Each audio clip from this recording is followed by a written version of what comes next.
Assalamualaikum warahmatullahi wabarakatuh. Perkenalkan saya Asnofia dari ITPB dengan NIM C106121211070. Di sini saya akan melaksanakan tugas yang merupakan syarat dari mata kuliah Teknik Penyajian Karya Ilmiah yang diampu oleh Bapak Zulfadli SGZ MSI.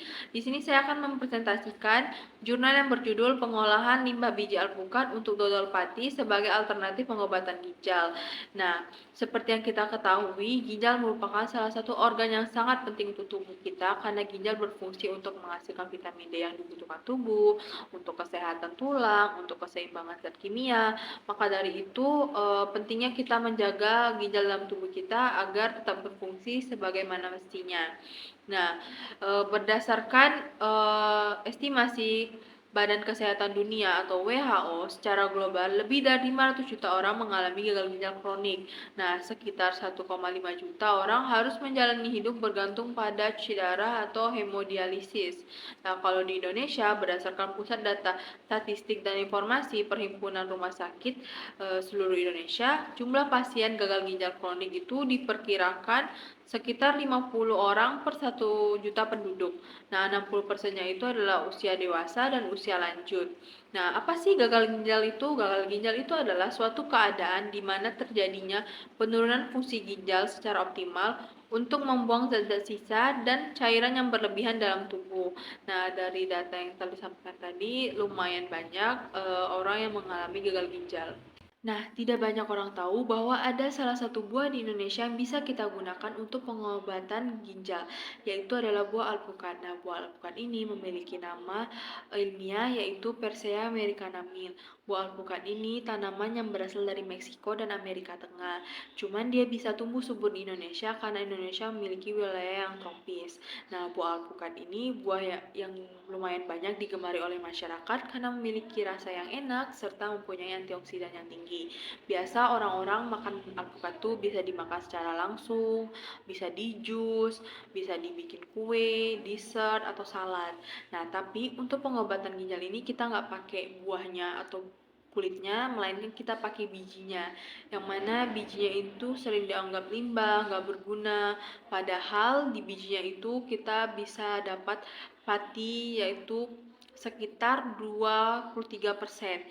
Nah, yang mana dia itu bisa menjadi sumber pati. Nah, biji alpukat ini juga memiliki kandungan seperti polifenol, flavonoid, triterpenoid, quinon, saponin, tanin, monoterpenoid, sesquiterpenoid. Nah, dan juga biji alpukat ini memiliki efek hipoglikemik yang dapat sebagai obat tradisional. Nah, salah satunya untuk ginjal itu. Selanjutnya ada tujuan. Nah, tujuan karya tulis ini adalah yang pertama menganalisis potensi dan manfaat ilmiah biji alpukat. Yang kedua mengetahui pengolahan limbah biji alpukat untuk pembuatan dodol pati. Yang ketiga memberikan solusi alternatif pengobatan ginjal kepada masyarakat melalui pengolahan limbah biji alpukat menjadi dodol pati. Oke, yang selanjutnya itu ada metode. Di sini ada dua metode. Untuk metode yang pertama yaitu metode pengambilan pati dari biji alpukat. Nah, di sini ada 10 proses. Yang pertama itu proses pengupasan kulit biji alpukat.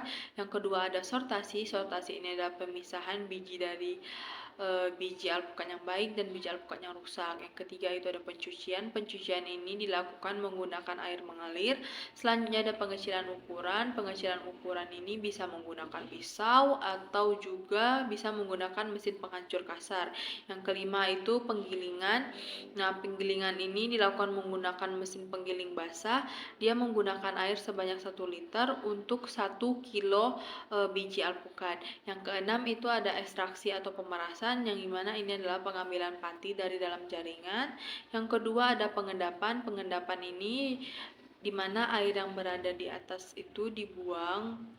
Nah, selanjutnya itu ada perendaman, perendaman pati agar pati kental. Yang kesembilan itu ada pengeringan. Pengeringan ini agar pati terhindar dari bau dan asam. Nah, selanjutnya itu dilakukan pengayakan agar tekstur pati agar kita mendapat tekstur pati yang baik. Untuk metode yang kedua yaitu metode pembuatan dodol pati. Nah, yang pertama itu kita masukkan santan dan gula lalu dipanaskan pada wajan hingga gula larut sempurna. Selanjutnya itu pati biji alpukat dimasukkan ke dalam larutan gula sambil diaduk-aduk agar tidak lengket. Nah, sebelum adonan diangkat, kita tambahkan vanili dan sorbitol. Nah, fungsi sorbitol ini adalah untuk memberikan tekstur keras dan kenyal pada dodol setelah didinginkan. Selanjutnya itu dodol diangkat, dicetak ke dalam loyang atau cetakan lain juga bisa dilakukan penekanan agar rata dan padat. Nah, setelah dingin kita lakukan pengirisan dan pengemasan. Hasil dan pembahasan. Nah, bisa dilihat pada tabel yang ada pada PPT ini. Ini adalah tabel uji pada biji buah alpukat. Nah, terdapat kadar air sebanyak 10,2%, kadar pati sebanyak 80,1%, amilosa 43,3%, amilopektin 37,7%, protein bertulisan TN maksudnya tidak dianalisa, lemak juga sama tidak dianalisa, serat kasar terdapat 1,21%, rendemen pati terdapat 21,3%, kehalusan granula berstatus halus, untuk warnanya putih dan coklat. Nah, selanjutnya dengan hasil produksi alpukat di Indonesia yang jumlahnya meningkat di setiap tahunnya, seperti pada tahun 2010 produksi alpukat mencapai 224.278 ton. Pada tahun 2011 sebanyak 275.553 ton, serta tahun 2012 sebanyak 294.200 ton. Nah, pengolahan biji alpukat dapat menjadi salah satu solusi dalam mengolah limbah. Karena bisa dilihat peningkatan setiap tahunnya ini lumayan banyak, yang dimana kalau semakin banyak juga limbah yang akan menumpuk. Nah, dengan penggunaan pati dari biji alpukat ini sebagai alternatif, masyarakat pun tidak perlu khawatir dengan limbah buah alpukat karena biji alpukat dapat dimanfaatkan sebagai sumber pati alternatif dan juga dapat mengobati penyakit ginjal. Selain itu, Indonesia juga dapat mengurangi produk impor berupa tepung dari negara lain. Selanjutnya kesimpulan, selama ini masyarakat hanya mengkonsumsi daging buah alpukat saja, sedangkan bijinya lebih banyak dibuang dan menjadi limbah sehingga dapat menjadi salah satu penyebab pencemaran lingkungan. Padahal biji alpukat memiliki persentase antioksidan yang tinggi sehingga dapat dipertimbangkan menjadi salah satu sumber antioksidan alami dan mengandung pati yang cukup tinggi yakni 23%, yang memungkinkan biji alpukat menjadi salah satu sumber pati sehingga pati biji alpukat dapat mensubstitusi tepung yang biasa masyarakat gunakan dan di Indonesia dapat mengurangi impor tepung dari negara lain. Berikut hasil poster saya lampirkan di PPT. Nah, sekian dari saya. Maaf bila ada salah kata. Wassalamualaikum warahmatullahi wabarakatuh.